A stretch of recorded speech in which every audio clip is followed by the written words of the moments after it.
Are you seeing vintage silver bars sell for huge premiums and wondering if the ship has already sailed?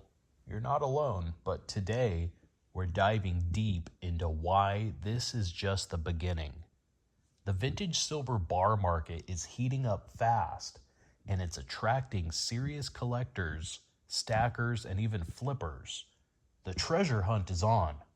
So, whether you're just dipping your toes in or already elbow deep in Inglehards, stick around because by the end of this video, you'll understand why the real wave of demand is still forming and how to position yourself before it crests.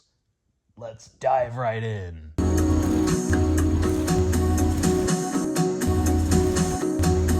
There was a time when vintage silver bars sat unloved in the bottom of coin shop display cases, priced no differently than generic silver. But that era is mostly gone.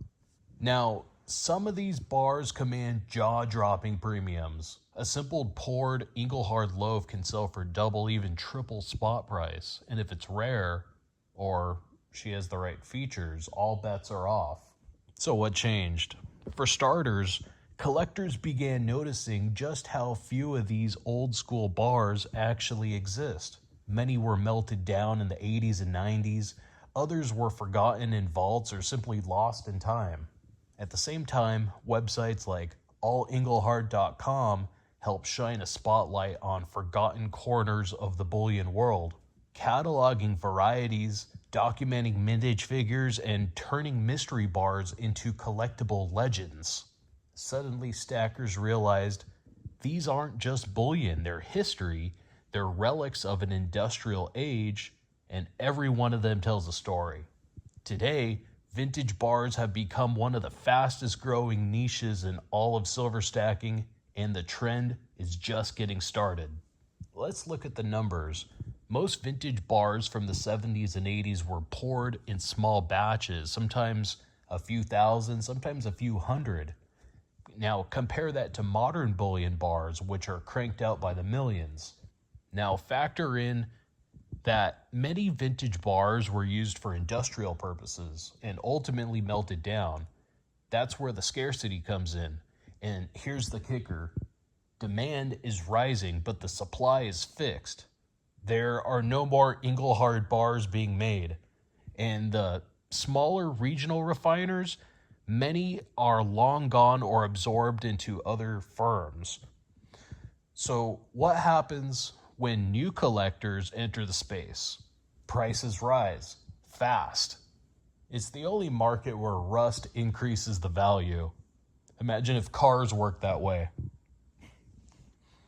Even YouTubers, influencers, and coin shop owners are showcasing vintage bars more than ever. And the more exposure these bars get, the more people want in. This creates sort of a feedback loop. Visibility drives demand, demand outpaces supply, and premiums go up. Which means the longer you wait, the more expensive that so-called entry-level Inglehard might become. Now, not all vintage bars are created equal. So how do you know what's actually worth chasing? Let's break it down. The first thing collectors look for is the refiner. Big names like Inglehard and Silvertown always attract attention. But so do lesser known names like Tri-State Refining and Draper Mint, and even obscure regional refiners. Next comes rarity. If only a few thousand or a few hundred were made, that bar becomes much more desirable. Some bars are known only from a single verified example. That's right, only one. These unicorns are often listed on allinglehard.com or passed around collector circles like buried treasure maps. Another factor is form. Poured loaf-style bars are king, especially if they have the cooling lines or air bubbles or stamping errors. And cast bars and press bars can still be collectible, but hand-poured will almost always be the best bet. Then there's character. Things like toning, pour lines, unusual stamp placement, double stamps, all the nooks and crannies and the air bubbles. These all add to the appeal, and it's one of the few markets where imperfections make the piece more valuable. I told a guy his silver bar was crooked. He said, "That's not a flaw, it's a feature." I look at a bar like this, and yeah, the eye appeal is up. Oh, and don't forget serial numbers, low numbers, repeated digits, or unusual fonts. All these things can increase desirability. In some cases, collectors even seek out specific serial ranges. Finally, documentation matters. A bar listed on allengelhard.com is easier to authenticate and easier to sell, and it gives buyers peace of mind, and it can add some serious value. The more of these boxes a bar checks, the hotter it becomes on the secondary market. So let's address the question for stacking vintage silver bars. What do you think? Is it too late? The answer is no, we're not even close. Right now, we're in what I'd call the early growth phase. Yeah, prices are rising, but most collectors and stackers still haven't tapped into this world yet. Walk into 10 coin shops around the country, and chances are 7 or 8 of them won't have a clue what an All Engelhard Tier 1 bar is. That's your opportunity. This is the stage where early adopters are still acquiring the best stuff. It's not mainstream yet, but it's getting there. And here's the big one. We haven't seen a full generational shift yet. When younger stackers, people in their 20s and 30s, start getting serious about silver, many of them will skip boring generics and go straight for pieces with history and character. And that's what happens. Demand could explode. Millennials don't want their silver to be boring. They want it to have vintage vibes and artisanal imperfections. And let's not forget, economic uncertainty drives people into hard assets.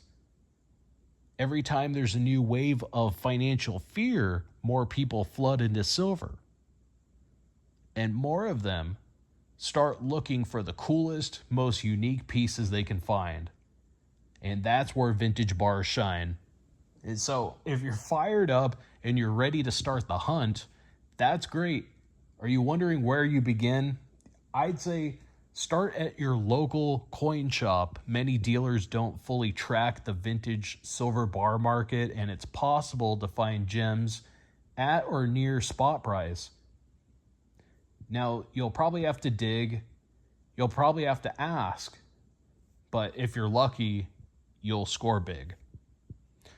Next is local auctions and estate sales. Vintage bars often fly under the radar here, especially in general auctions where they're lumped in with random silver lots. Then there's the online world, but here you have to be careful. I don't recommend driving traffic to eBay. Instead, check out my monthly live stream silver auctions right here on YouTube. We feature a wide range of silver bars, many of which are rare and hard to find, and you'll have a front row seat with real-time bidding and community interaction. You can also occasionally find vintage bars through online bullion dealers, but they don't often come up, and when they do, they move fast. Want another tip? Get active in the community. Here on YouTube is probably the best, but there's also forums, Facebook groups, even Reddit threads. That's where some of the best deals happen and where collectors share knowledge, make trades, and help verify authenticity. Let's zoom out for a second. We've seen this story before.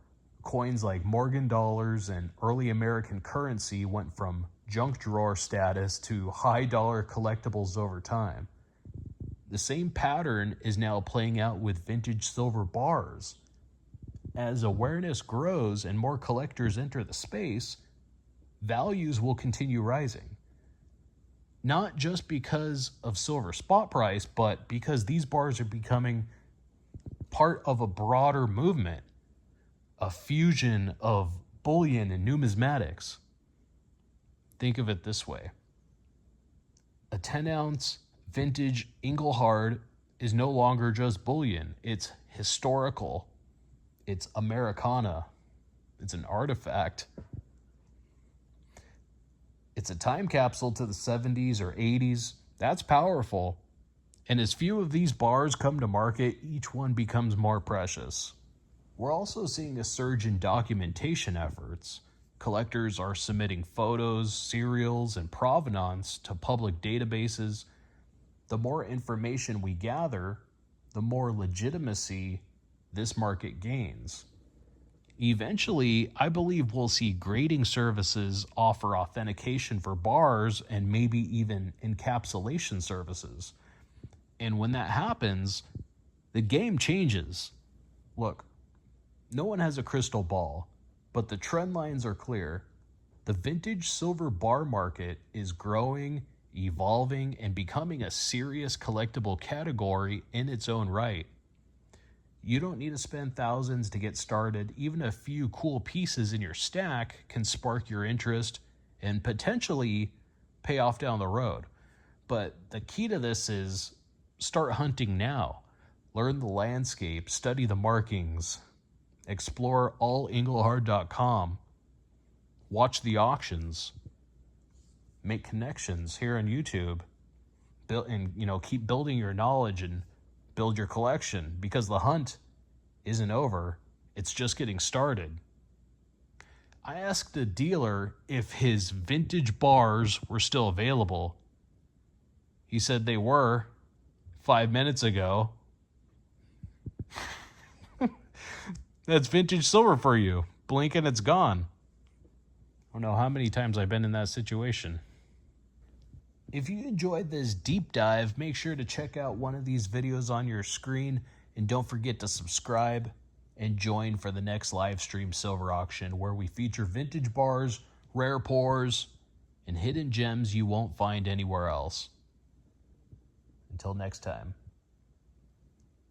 stack white as the ocean.